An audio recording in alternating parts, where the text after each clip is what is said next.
Welcome to our show, Let's Talk About Jesus. Our guest today is Matthew Paris.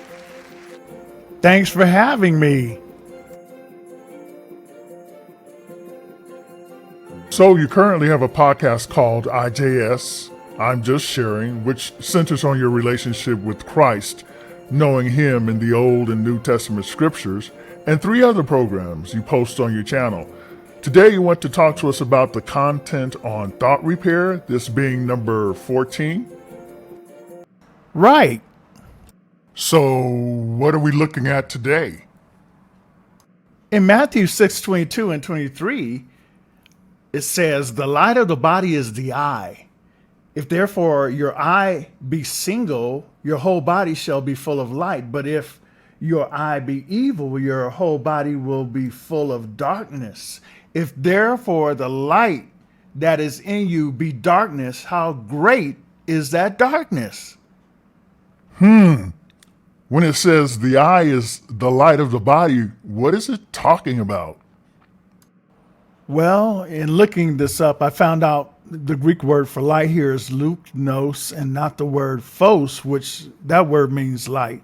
The word luknos is actually the word lamp, the medium through which light shines and not the light itself. So this verse is saying your eye is a lamp or medium to give light or rather receive light or send light into the mind. We see this in the Amplified version of the Bible. Here's how it reads. The eye is the lamp of the body. So if your eye is sound, your lamp is good, your entire body will be full of light. Matthew 6:22.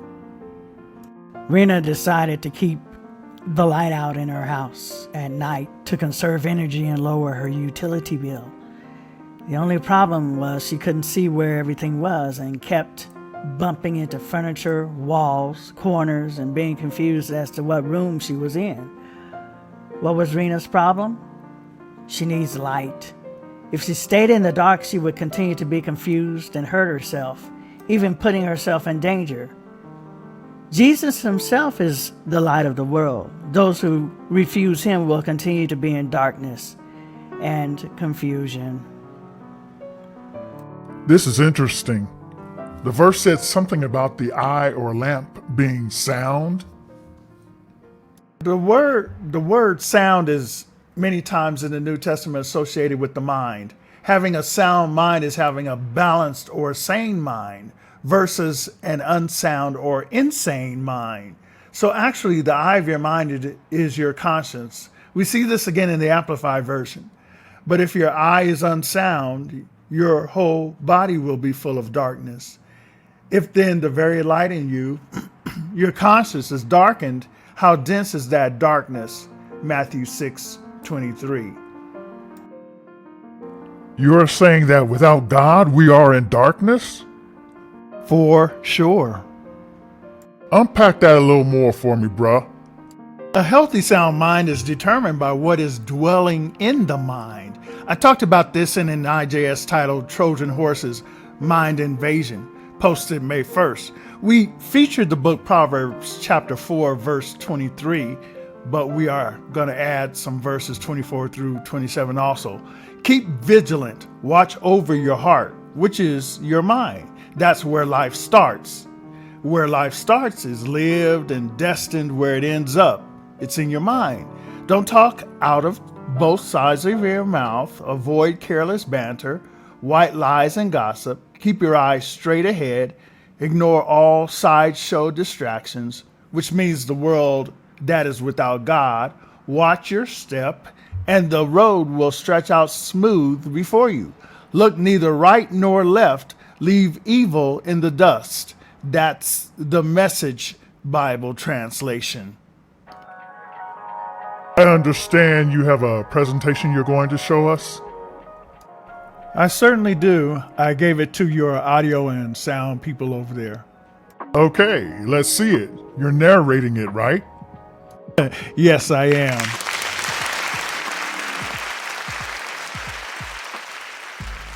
I'm reading something from a book titled Mind, Character, and Personality, a book written regarding Christian principles on the science of psychology.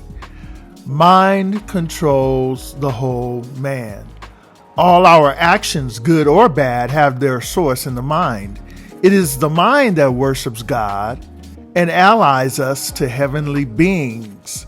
All the physical organs are the servants of the mind, and the nerves are the messengers that transmit its orders to every part of the body, every part, guiding the motions of the living machinery.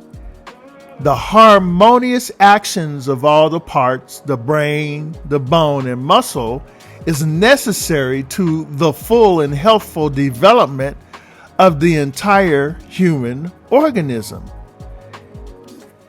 The electric power of the brain, promoted by mental activity, vitalizes the whole system, giving the whole body life, and is thus an invaluable aid in resisting disease. Mental activity means involving your mind and exercising it. And the best exercise for the mind is searching and making an effort to study and be eager and do your utmost to present yourself to God approved, tested by trial, a workman who has no cause to be ashamed, correctly analyzing and accurately dividing, rightly handling and skillfully teaching the word of truth. 2 Timothy 2:15, Amplified Version. You know, the light is talking about vitality, life and health to your mind and body. More people are ill, even invalids, as a result of their state of mind and what thoughts are in their minds. They don't have the desire to be well. They think anxious and depressive thoughts. They see the dark side, don't see any hope. Again, Proverbs 17:22. A cheerful disposition is good for your health. Gloom and doom leave you bone tired. Message Bible.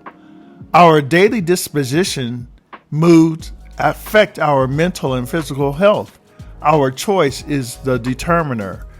Multitudes have imbalance chemically and hormonally.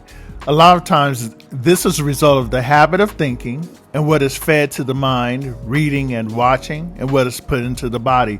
This includes alcohol, legal and illegal chemicals.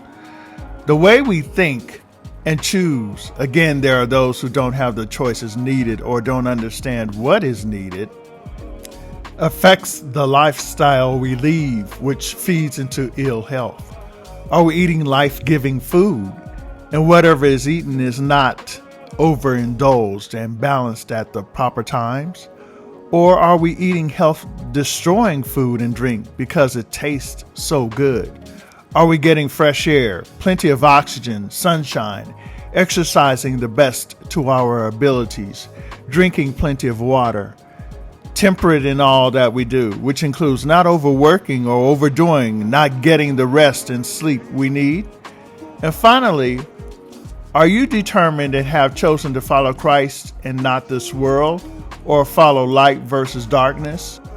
Have you ever heard of the term cognitive dissonance?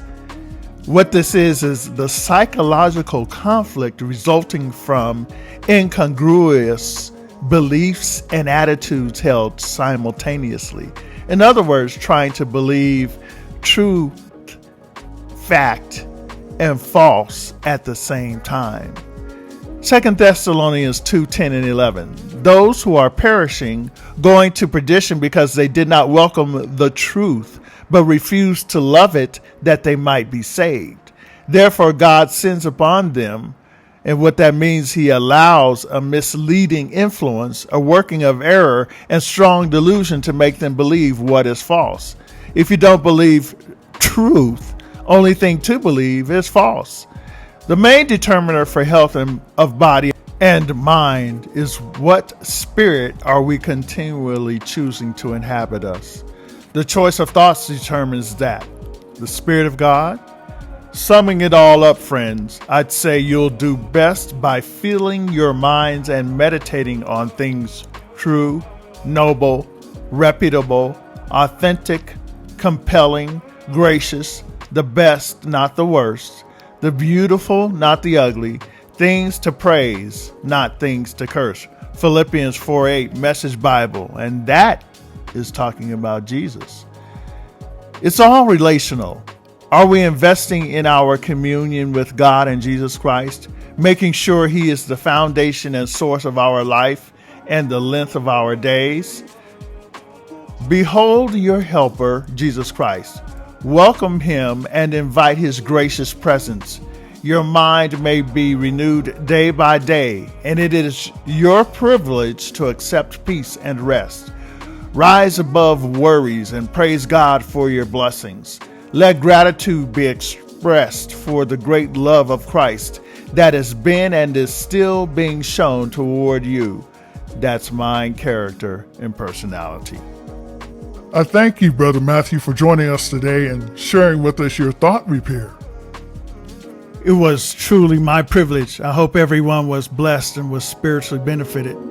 God bless you, man.